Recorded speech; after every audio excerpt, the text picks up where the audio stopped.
YouTube and I were not getting along this morning. I don't know why. Good morning, everybody. Thanks for being patient with technology. I'm Erin from Girl Catch Fire. Thanks for being here this morning, or whenever you happen to be watching this. If you do me a favor and drop in the chat who you are and where you are, because it's really helpful to me to see who's here and where you're at. So, good morning. We're going to talk about joy today. The reason we're talking, and actually the way I titled this, not that you can see it, I titled it Joy ? Because maybe there's things going on that are making you feel less than joyful. Just a small example, I have a brand new deep barking cough. I have no idea, but that is definitely making me feel less joyful. There's also a 10 million other things going on as well. And so, honestly, this little feed on Monday mornings, half the time is just as much about me as it is about anything else. So, we're going to talk about joy today. Joy as a strategy, joy as a way of being in the world. So that, and I hope it helps you, because there's plenty of things to not be joyful about or to be worried about in our world. So yesterday at church, I've been going to church with the Methodists, and which was born out of the Anglican tradition, which I didn't know that. But anyway, the pastor was talking about how yesterday, third Sunday after Epiphany, used to be called the blessing of the plow or plow Sunday. And he said everybody would bring their, I'm assuming, their livestock hooked up and their plows and whatnot to church, and they would bless them. And I thought, oh, that's kind of a cool thing. This idea that something is coming, right? Spring is coming, so let's get ready and bless the plows, which sounds a really nice idea. And then he told this story. He said there were two men that were talking to each other. One of the men was like, I'm just really worried about the future. I'm nervous about it. There's so much uncertainty and so much fear. And the guy he was talking to said, I'm not. I'm pretty sure it's going to come up flowers. And the first guy said, how do you know? And the second guy replied, because that's what I'm planting. So I guess my question for you today is, regardless of what your circumstances are, what are you planting? What are you planting? And I realized when I talk about joy, I went back through my notes.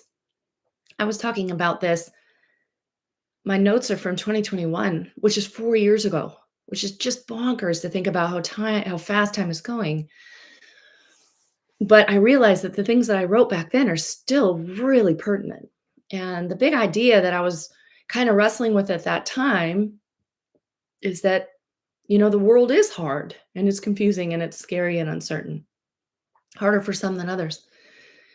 What do we do about that? So at the time, I was really interested in turning to the people who are reliable in this regard. People who manage to maintain their joy, spread joy, live in joy, etc., even when their lives are demonstrably hard. So let me give you a book recommendation if you've been with me for a while. The Book of Joy, The Dalai Lama and Desmond Tutu. This book was written after a week-long meeting that these two friends, these lifelong friends, had. I read this book every year. Nobody is going to argue with Archbishop Tutu, who's now since passed on, and the Dalai Lama about joy. And the whole point of this book is that these two men were some of the most joyful people you'll ever meet. That was the observation by the author who was with them in this historic meeting. And I don't think anybody can argue that both of them have had incredible suffering, both the Dalai Lama and invasion of his nation, Tibet, and his subsequent exile, and then Archbishop Tutu's struggle for human rights all over the world. He's a figure for that. So I don't think anybody's ever going to argue with them like, oh, those guys don't know what they're talking about. Yeah, I think they do know what they're talking about. So The point I want to make to you guys today, the seed I want to plant with you guys is number one, asking you what seeds you're planting. What are you sowing? When the world feels nuts and out of control, and there's all kinds of things going on that maybe you don't agree with or feel scary or uncertain, what are you planting on this plow Sunday, on this plow Monday? Jesus himself said, you reap what you sow. So, what are you sowing? Now, if you've taken a little inventory and saying to yourself, like, okay, well, I'm potentially sowing stuff that I don't particularly want to reap. Okay, great. I'm going to help you with that. So, the thing I remember teaching back in 2021 was this idea that joy is both a noun and a verb. And the reason that we get on purpose with our lives, the reasons that we're making moves on things that we care about is that our brains love progress. And sometimes when you're not making any progress, or you feel like you're kind of stuck in neutral or maybe even in reverse, that happens to all of us. It's like not something to feel badly about.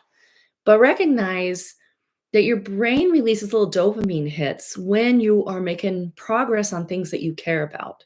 Even if it's just little things, like I have my clients drink a glass of lemon water in the morning.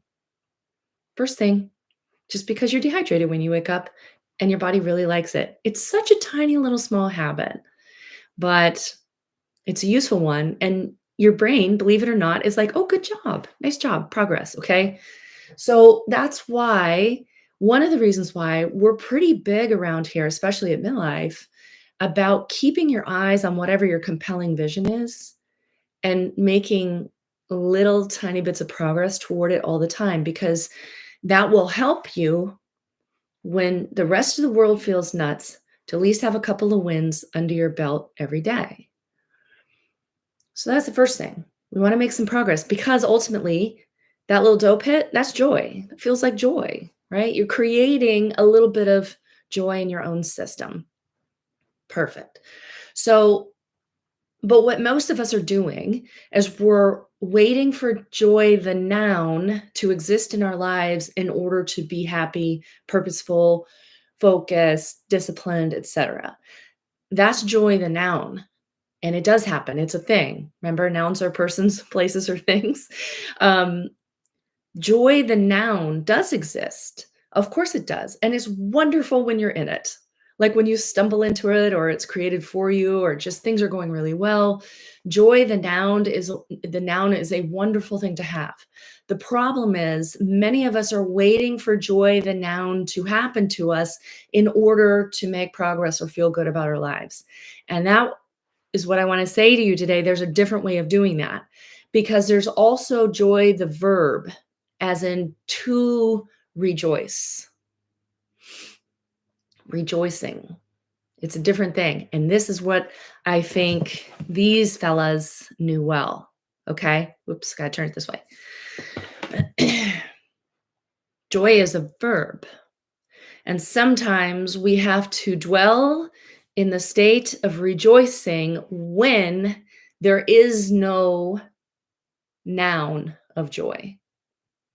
Put another way, more articulately, sometimes you get to rejoice and choose joy and choose to rejoice when there is no noun joy in your life. And there is lots of precedent for this all over the world. In fact, this is what that entire book is about.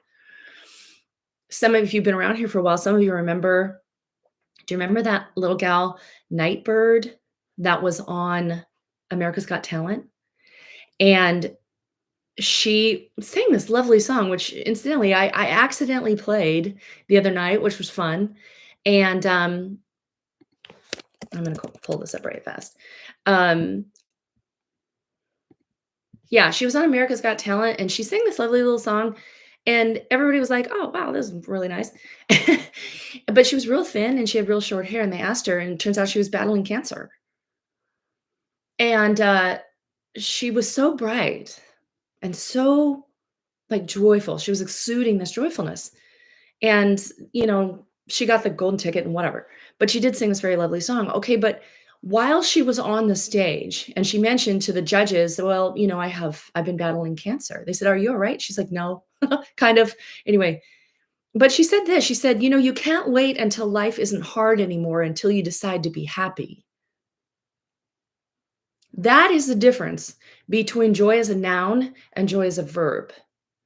In the midst of her battling cancer, there probably wasn't too much joy as a noun, but she chose to be joyful as a verb.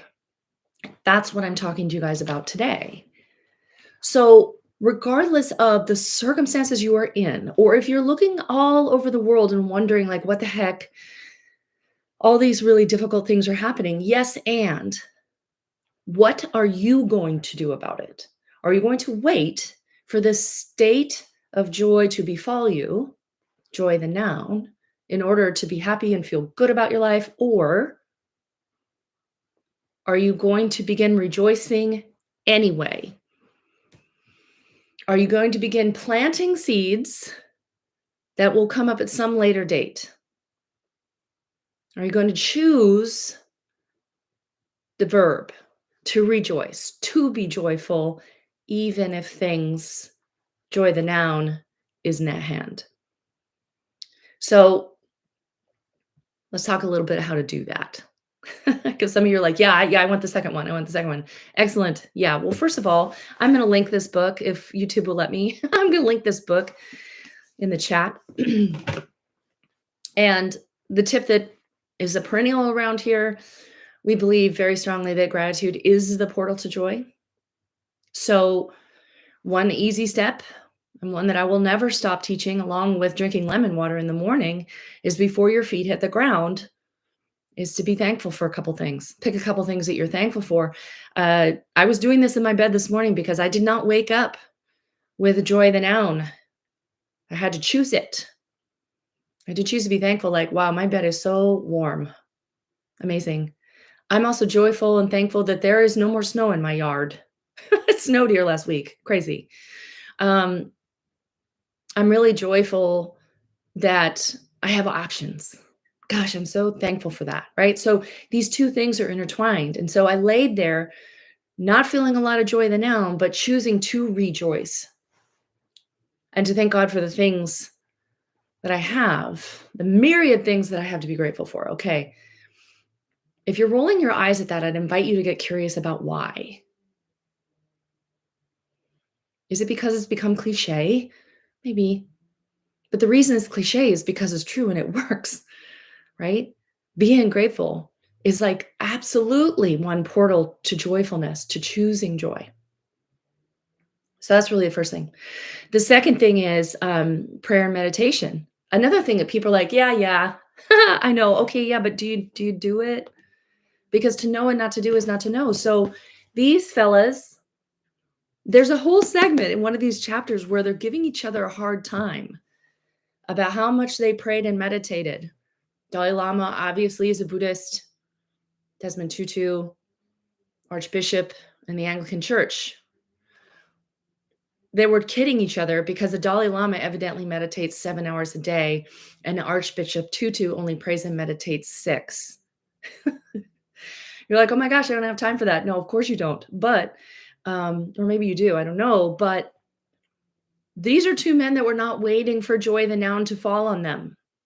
And yet, because a lot of times it didn't, straight up, but yet they lived with a tremendous amount of joy. Why? One of the reasons is because they disciplined themselves to go get it, to still their minds enough, to calm the monkey mind enough, to pray for others, pray for the world, pray for things that are outside of their control. Do you have a meditation practice? It's a difficult thing. I get it. It's a discipline. So is drinking lemon water. So is being grateful first thing in the morning. But I'm telling you guys, there is a well-worn path to joy the verb. And it requires us not to wait for joy the noun to fall on us like rice at a wedding. It requires us to say, I see what is happening around me, and I'm choosing anyway. Another crazy thing that was in my notes this morning was a reference to Habakkuk, which is one of the minor Jewish prophets. And I'm gonna read it to you because this may not be your faith grid, but it is mine, and it's just it fits. Habakkuk says the same thing. What he's doing is prophesying Israel's destruction and exile by Babylon. That's what he's talking about through the whole book. And at the very end, he says this: I will quietly wait for the day of trouble to come upon people who invade us. Though the fig tree does not blossom, nor the fruit be on the vines, the produce of the olive fail, and the fields yield no food, the flock cut off from the fold, and there will be no herd in the stalls. Yet I will rejoice in the Lord. I will joy in the God of my salvation. This is why I can never put this book down. I have to have something that is bigger than me to rely on when joy the noun is missing.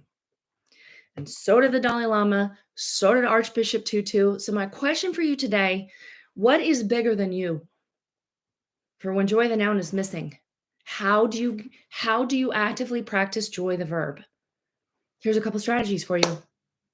Gratitude, meditation, following the example of people. Habakkuk, simply choosing, like things are bad now, but still I'm going to trust the Lord. However you conceive of that. So thanks for being here today. I hope this helps you. I hope this helps you keep your mind focused on what we got to keep it focused on. Have a beautiful week. I'll see you later.